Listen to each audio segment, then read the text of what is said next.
Hello दोस्तों, education IQ में आप सभी का बहुत बहुत स्वागत है। और आज का जो एमसीक्यू का जो पहला क्वेश्चन है वो आपके सामने है।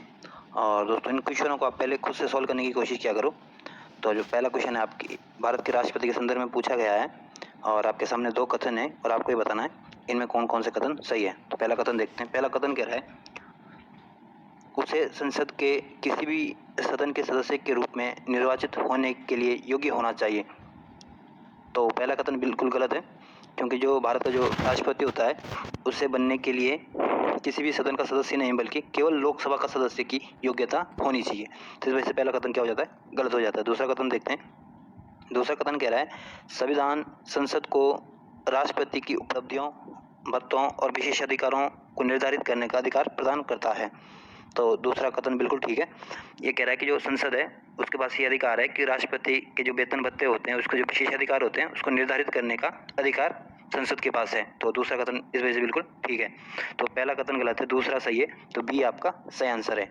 और जो भारत का संविधान का जो अनुच्छेद 58 है उसमें राष्ट्रपति के निर्वाचन की पात्रता दी गई है और राष्ट्रपति बनने के लिए सबसे पहले वो भारत का नागरिक होना चाहिए और उसकी एज 35 वर्ष से अधिक होनी चाहिए और वो लोकसभा का सदस्य बनने की योग्यता रखता हो और किसी लाभ के पद पर नहीं होना चाहिए, तभी वो भारत के राष्ट्रपति बन सकता है। और भारत का जो राष्ट्रपति होता है उसका कार्यकाल 5 वर्ष का होता है, लेकिन वो 5 वर्ष से पूर्व भी त्यागपत्र दे सकता है। और वो शपथ, जो सुप्रीम कोर्ट का जो मुख्य न्यायाधीश होता है, राष्ट्रपति को शपथ दिलाता है और राष्ट्रपति को जो हटाते हैं वो महाभियोग प्रक्रिया के तहत इसको हटाया जाता है। और जो महाभियोग की जो प्रक्रिया होती है, जैसे सुप्रीम कोर्ट के न्यायाधीश की लिए होती है, ठीक उसी तरह की राष्ट्रपति के लिए भी होती है।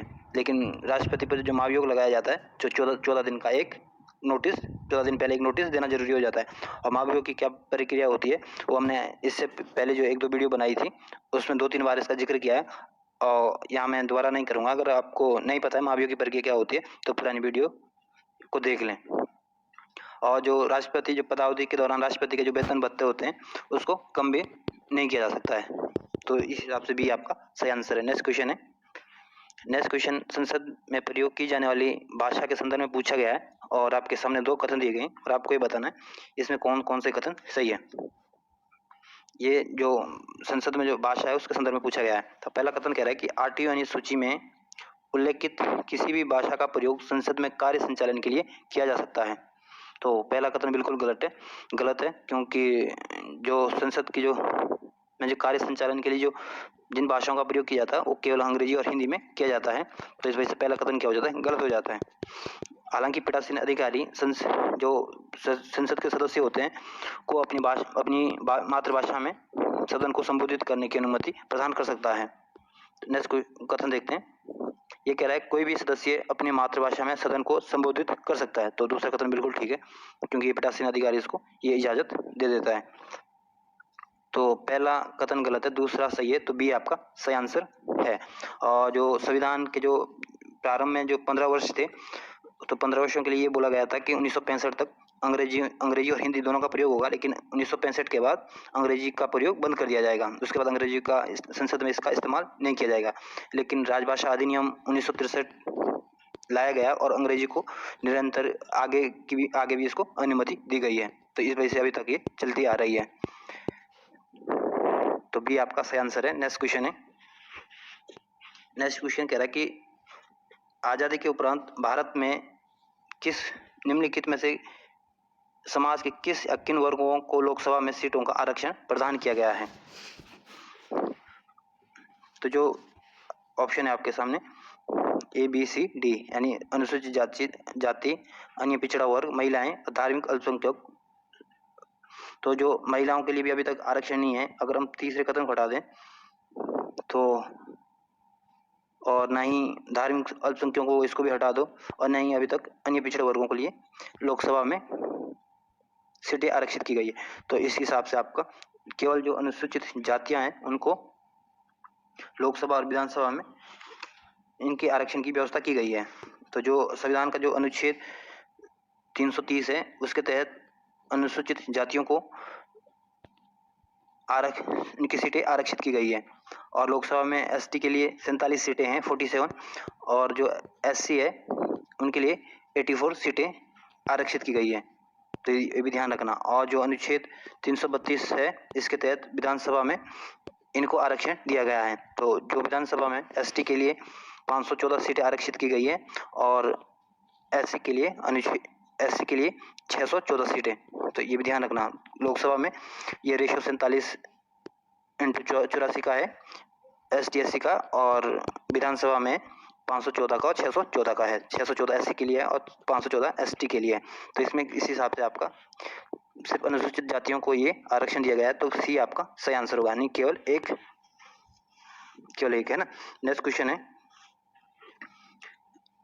क्वेश्चन आपके व्यापक परमाणु परीक्षण प्रतिबंध संधि सीटीबीटी के संदर्भ में पूछा गया है और आपके सामने 3 कथन दिए गए हैं और आपके बताने में कौन कौन से कथन सही हैं। तो पहला कथन देखते हैं।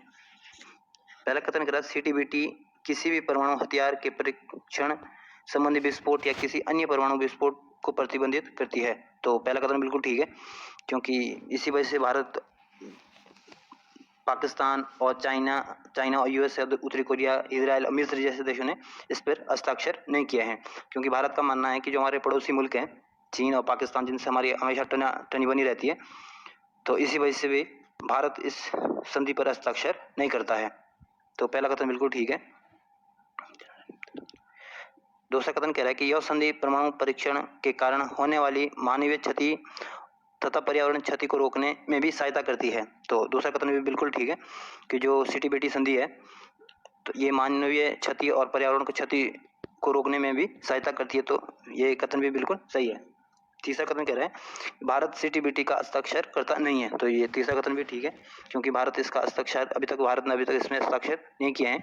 क्योंकि भारत का एक कथन ये भी है, क्योंकि जो हमारे पड़ोसी मुल्क हैं दोनों ही परमाणु शक्तिशाली देश है और उनके पास परमाणु बम है। तो इस वजह से भारत, जब तक ये दोनों देश भी इस संधि पर हस्ताक्षर नहीं करते तब तक भारत भी नहीं करेगा।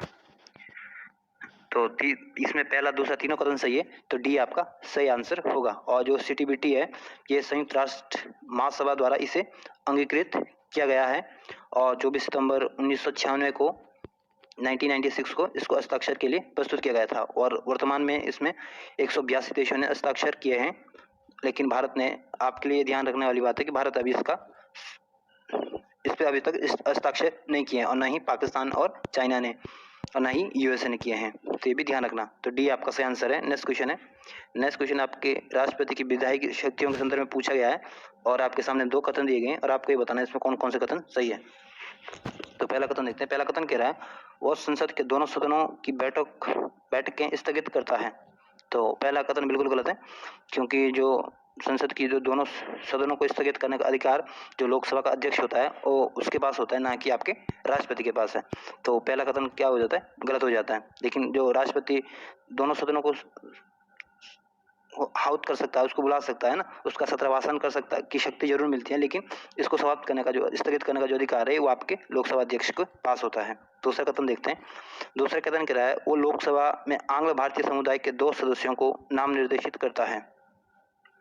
तो दूसरा कथन भी बिल्कुल गलत है, क्योंकि 2019 तक तो ये कथन को अगर देखा जाए तो 2019 तक तो ये कथन ठीक था, लेकिन 2019 के बाद ये कथन क्या हो जाता है, गलत हो जाता है। क्योंकि संविधान के 126वें संविधान संशोधन अधिनियम द्वारा 2019 में जो लोकसभा में जो 2 सदस्य नाम निर्देशित किए जाते हैं आंग्ल भारतीय समुदाय से, उनको अब समाप्त कर दिया गया। अब बोला कि इनकी कोई जरूरत नहीं है। तो 126वें संविधान संशोधन अधिनियम द्वारा 2019 में इसको समाप्त कर दिया गया है। तो इस वजह से दूसरा कथन भी क्या हो जाता है, गलत हो जाता है। तो पहला दूसरा दोनों कथन गलत है, तो इस हिसाब से डी आपका सही आंसर होगा। और लोकसभा विधानसभा में एसटी और एससी के लिए जो आरक्षण का जो सीमा थी उसको 10 वर्ष के लिए बढ़ा दिया गया है। कब बढ़ा दिया गया है, 2019 में 126वें संविधान संशोधन अधिनियम द्वारा, है ना। और जो लोकसभा में जो आंग्ल भारतीय समुदाय के 2 सदस्यों को जो चुना जाता था राष्ट्रपति द्वारा, उसको समाप्त कर दिया गया है। तो ये भी ध्यान रखना। तो डी आपका सही आंसर है। नेक्स्ट क्वेश्चन कह रहा है जो लोक प्रतिनिधित्व अधिनियम 1951 का है, इसमें ये बोला कि इसमें कौन सा प्रावधान शामिल नहीं किया गया है ना। तो जो संसद की सदस्यों की योग्यता का इसमें उल्लेख किया गया है और जो सार्वजनिक जो राजनीतिक दल है उनका जो पंजीकरण है उसको भी इसमें उल्लेख किया गया और निर्वाचन संबंधी जो अपराध होते हैं उसके बारे में भी लोक प्रतिनिधि अधिनियम के 1951 है उसमें इसका जिक्र है। लेकिन जो मतदाताओं की योग्यता होती है इसमें कहीं भी इसका उल्लेख नहीं किया गया है। तो कह रहा है कि इसमें संबंधित प्रावधान नहीं किया गया है, तो बी आपका सही आंसर होगा। नेक्स्ट क्वेश्चन है,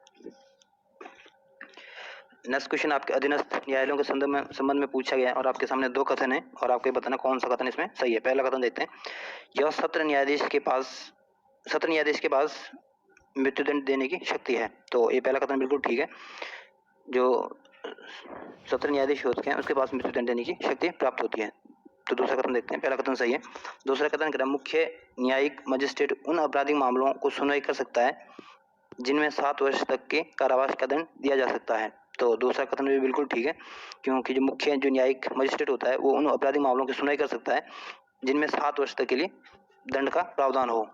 अगर 7 वर्ष से अधिक की अगर सजा देनी है तब ये इसके अधिकार से बाहर हो जाता है, लेकिन 7 वर्ष तक की अगर सजा देनी है तो इस पे वो अपना डिसीजन दे सकता है।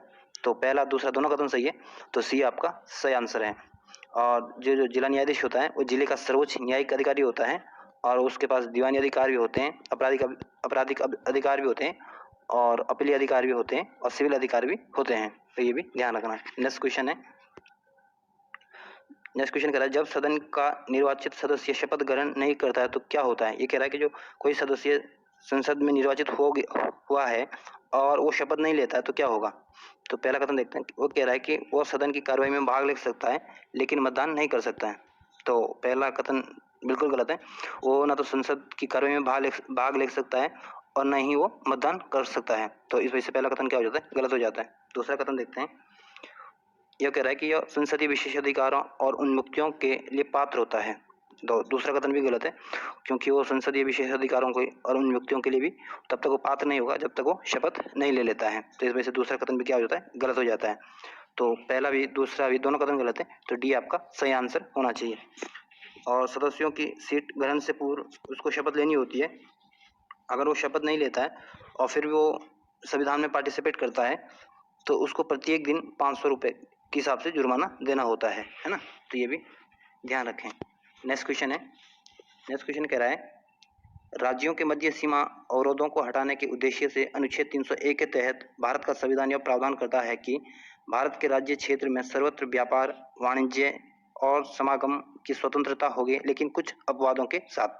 उपयुक्त परिच्छेद के संदर्भ में निम्नलिखित कथनों पर विचार कीजिए और आपको ये बताना है कि कौन कौन से कथन इसमें सही है। तो पहला कथन देखते हैं, पहला कथन कह रहा है, इस संविधान की जो अनुच्छेद 301 है उसके संबंध में ये बातें लिखी गई है। तो पहला कथन कह रहा है, संसद लोक हित में राज्यों के मध्य व्यापार, वाणिज्य और समागम की स्वतंत्रता का निबंधन अधिरोपित कर सकती है। तो पहला कथन बिल्कुल ठीक है, जो संसद है वो राज्यों के मध्य व्यापार और वाणिज्य के संबंध में इसको स्वतंत्रता को अधिरोपित कर सकती है। तो इस वजह से पहला कथन क्या होता है, सही होता है। दूसरा कथन कह रहा है, संसद भारत के किसी भी भाग में माल की कमी के मामले में एक राज्य को दूसरे राज्य पर वरीयता दे सकती है। तो दूसरा कथन भी ठीक है, तो पहला दूसरा दोनों कथन सही है, तो सी आपका सही आंसर होगा। नेक्स्ट क्वेश्चन है, ये आपको सही मिलान करना है और एक तरफ उद्देश्य दिए गए हैं और एक तरफ मिशन दिए गए हैं और आपको बताना है इसमें कौन कौन से सही सुमेलित है। तो पहला कथन देखते हैं, सागर मिशन के सामने दे रहा है, ये भारतीय नौसेना विदेशों से भारतीय नागरिकों को वापस लाने हेतु। तो पहला कथन गलत है, क्योंकि जो सागर मिशन चलाया गया था ये भारतीय नौसेना द्वारा तो जरूर चलाया गया था, लेकिन ये भारतीय नागरिकों को विदेशों वापस लाना नहीं, बल्कि जो हिंद महासागर के जो क्षेत्र के जो देश है वहाँ कोविड-19 जो महामारी फैली थी उससे निपटने के लिए इसको चलाया गया था। जो हिंद महासागर के जो देश है जैसे मालदीव हो गया, मॉरिशस हो गया, मेडागास्कर हो गया, कोमोरोस हो गया, सेशल्स हो गया ना, तो इस पे जो यहाँ पे जो लोग बस फंस गए थे उनको वापस लाने के लिए सागर मिशन चलाया गया था।